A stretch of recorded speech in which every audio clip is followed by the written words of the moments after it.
అందరికీ నమస్కారం అండి। ఈ రోజు శ్రీ గౌరీ సేవా సంఘం మరియు గౌరీ యూత్ తరపున కార్తీక మాసాన్ని పురస్కరించుకొని ఈ గౌరీమాత ఆలయంలో వెంకన్నపేటలో వేచేసినటువంటి గౌరీమాత ఆలయంలో ప్రతి సోమవారం అన్నదానం పెట్టడానికి కమిటీ మెంబర్లు అందరూ కూడా నిర్ణయించుకున్నారు। అలాగే ఈ సోమవారం నుంచి కూడా ఈ అన్నదాన కార్యక్రమం అనేది జరుగుతుంది। ఈ రోజు ఈ అన్నదాన కార్యక్రమానికి విరాళం ఇచ్చిన దాతలు ఆడారి యేసు గారు, శ్రీమతి వందన గారు దంపతులు మరియు కుటుంబ సభ్యుల ఆధ్వర్యంలో ఈ యొక్క అన్నదాన కార్యక్రమం జరుగుతుంది। అలాగే మీరు ఎవరైనా సరే అన్నదానం చేయాలనుకుంటే ముందుగా కమిటీ వారి దగ్గర పేర్లు నమోదు చేసుకుని ఏ వారానికి అన్నదానం చేద్దాం అనుకుంటారో ఆ వారానికి మీరు పేర్లు నమోదు చేసుకోవాల్సిందిగా కోరుచున్నాం। అలాగే ఈ రోజు ఈ అన్నదానం కార్యక్రమం మొదలుపెట్టడానికి మాకు సహకరించినటువంటి కమిటీ మెంబర్స్ అందరికీ కూడా ప్రత్యేక ధన్యవాదాలు తెలియజేసుకుంటూ ఓం నమః శివాయ, ఓం నమః శివాయ, ఓం నమః శివాయ। అన్నదాత అన్నదాత అన్నదాత సుఖీ భవ, సుఖీ భవ, సుఖీ భవ, సుఖీ భవ, సుఖీ భవ, సుఖీ భవ। మీరు తిన్న తర్వాత ప్లేట్లు డ్రమ్ పెట్టాము, డ్రమ్ములు వేసుకొని అక్కడ చేతులు కడుక్కోండి। అన్నాన్ని ఎవరు వృధా చేయొద్దు, ఎంత కావాలో పెట్టుకోండి, మళ్ళీ పెట్టడం వాళ్ళు రెడీగా ఉన్నారు। ఓకే, తినండి।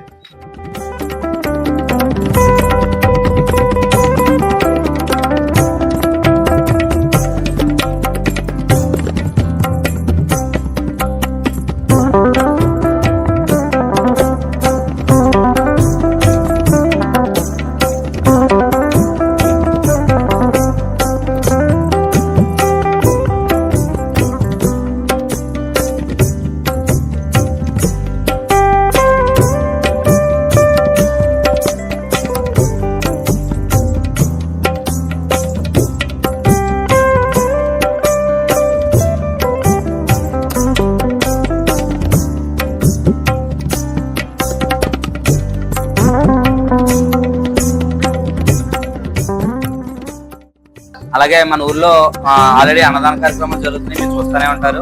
లక్ష్మీవారం బాబా గుళ్ళో జరుగుతుంది, శుక్రవారం దుర్గాదేవి గుళ్ళో జరుగుతుంది, అలాగే శనివారం మన వెంకటేశ్వర గుళ్ళో, ఆదివారం నోకల తెలుగులో జరుగుతుంది। ఈ సోమవారం అనేది ప్రత్యేకంగా ఎక్కడ మనకు ఖాళీగా ఉంది ప్రస్తుతానికి అయితే।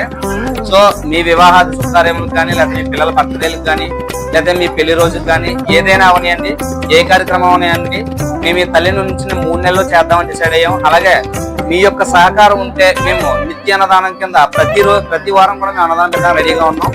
సో ఎవరైనా డోనర్స్ ఉంటే కనుక మమ్మల్ని కాంటాక్ట్ చేయండి। అలాగే మా గౌరీ యూత్ మరియు గౌరీ సేవా సంఘం కూడా ఇక్కడే ఉంటుంది। మీకు ఎల్లవేళలా మీరు ఎవరిని కాంటాక్ట్ చేసినా పర్వాలేదు, మీరు పెడదాం అనుకున్నప్పుడు ముందుగా చెప్తే ఆ వారం నేను డ్రాప్ చేయడం జరుగుతుంది। అలాగే అన్నం పరబ్రహ్మ స్వరూపం, అన్నదానం చేయడంతో ఎంతో పుణ్యం లభిస్తుంది।